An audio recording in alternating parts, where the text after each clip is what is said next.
Today I'm going to introduce a new job to you which do not require any tech skills and can earn up to 300,000 a year. All you need to know is knowing how to ask questions, and that's it. Yes, and that is writing prompts, so being a prompt engineer. Although it's named engineer, the bare minimum is not really requiring you to have tech skills. I'm going to show you today how to write prompts and different ways of writing prompts. ChatGPT or GPT is not really good at coming up with responses from scratch. So if you're giving prompts such as writing me a LinkedIn post about AI or give me some ideas about upcoming birthday party, the model may not give you the perfect answer that you want. It's because ChatGPT would have to make too many decisions in thinking about what you really want. It can come up something very creative because it does not know exactly what you want it to do. So today I'm going to share two examples. So one is acting like a product manager, asking for some examples on user stories. And the second one is being a project manager or program manager, asking for ideas on giving a dashboard. Just to have a little background of what we're going to do. So firstly, it's about the guideline. So the rule of thumb is really about being clear about your instructions. So act as if you're explaining that to a 5-year-old child of what you want to do, or even if you're explaining to an intern of what you want to do. If you can give examples, 1 or 2 examples of what that is, that would be great. If that involves a pattern, describe the pattern by giving out good quality examples. And secondly, the other very important point is about your settings. So I'll show you later on the playground on what are the settings that you need to pay attention to. Different settings can give you very different answers. You need to know the length and the level of creativeness that you want in your answer before you jumping in asking the model to give you the response. Okay, so now we are at the playground of GPT.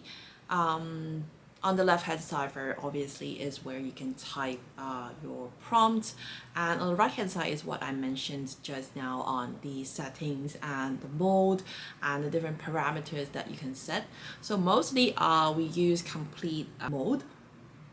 It means text completion, so you can still ask questions like you are asking to a chatbot, but the function of this is mostly to complete what the model thing that you need to complete. So I'll show you guys later. So this is where mostly I do my testing here. I use the complete mode. So that's text completion. Okay. Choose the interface that best suits your task. You can provide a simple prompt to complete, start, ending, text to insert a completion within. So it's basically just to complete your paragraphs. So, and secondly is the model. So I mostly use Text DaVinci 003. This is the most capable model. So obviously it's very large. At the same time, you have heard of Ada maybe. So Ada is is more capable of a simple task, so it's the fastest model, but I'll show you later that the response can be so different if you use DaVinci versus Ada. And the other parameters that you need to pay attention to obviously is temperature.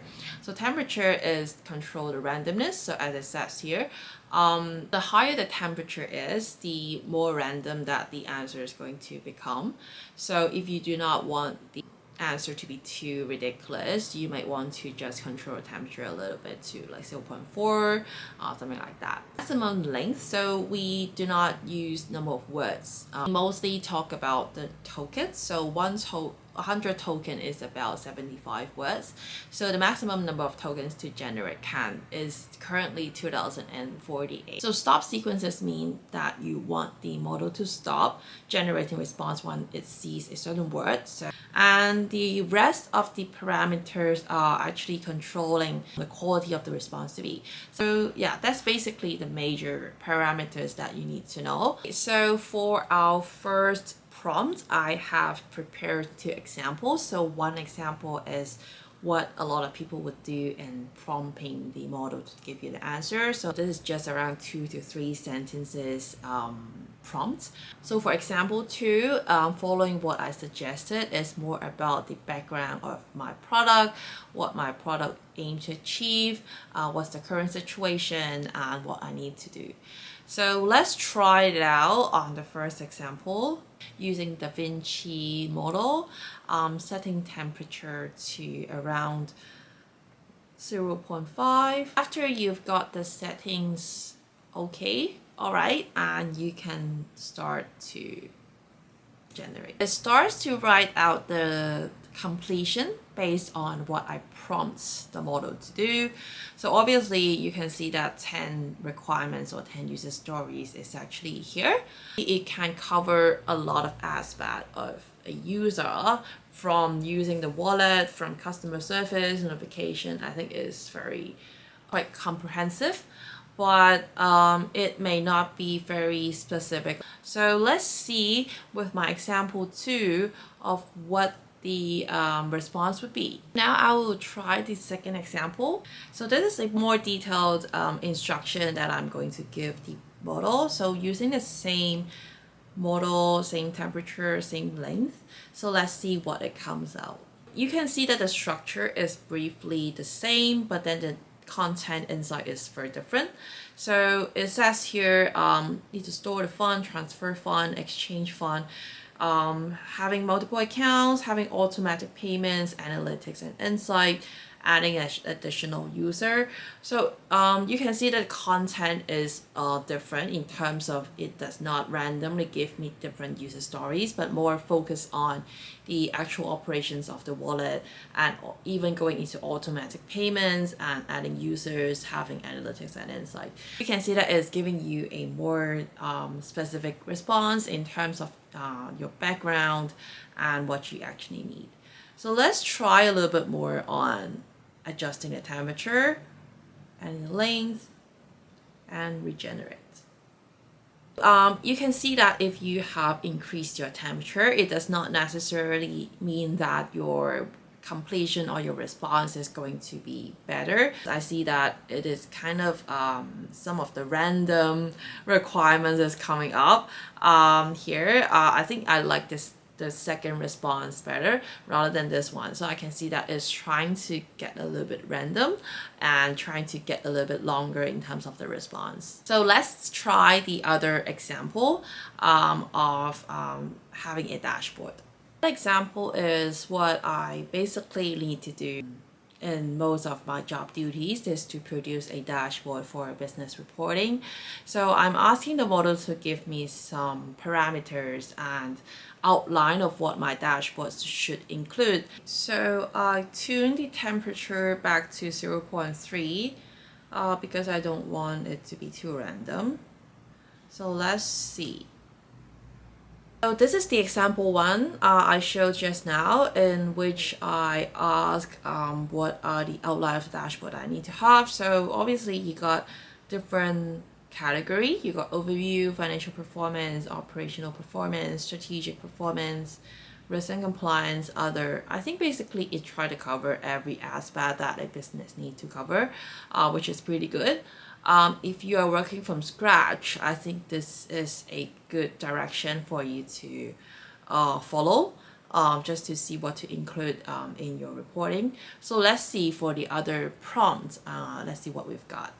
So keeping the same temperature and the model. So let's see what the second prompt gives you.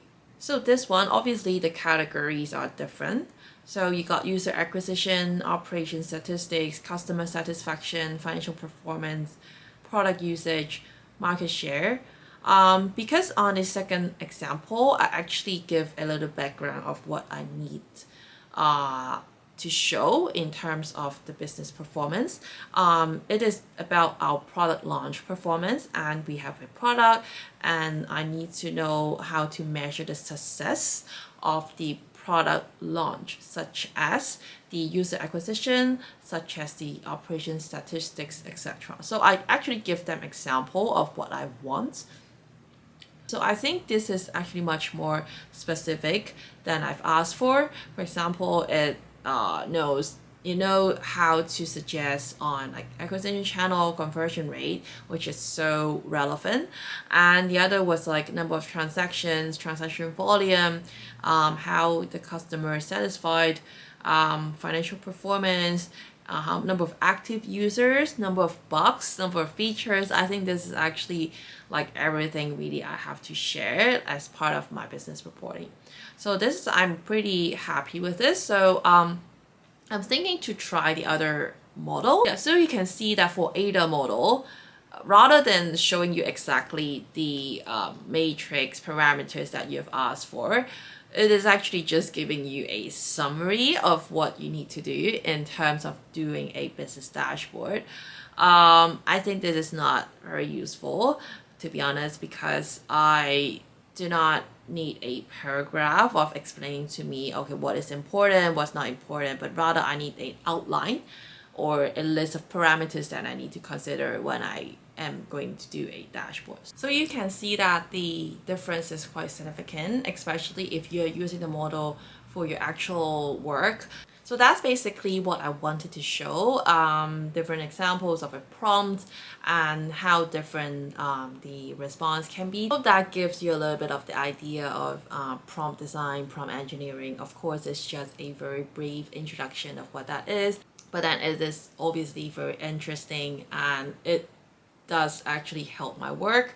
I don't really need to have an little assistant, like actual assistant next to me, but then I can actually use it as my little AI assistant to help with my daily work, for example. And obviously the prompt design is so important for the model to give you the answer that you want, but still I think I'm still quite satisfied with what I've got so far. I hope that gives you a little bit of the idea of what's going on, and also give it a try based on what you need to do in your day-to-day work. Yeah, so that's it for my sharing. I hope that is interesting, and see you next time. Bye!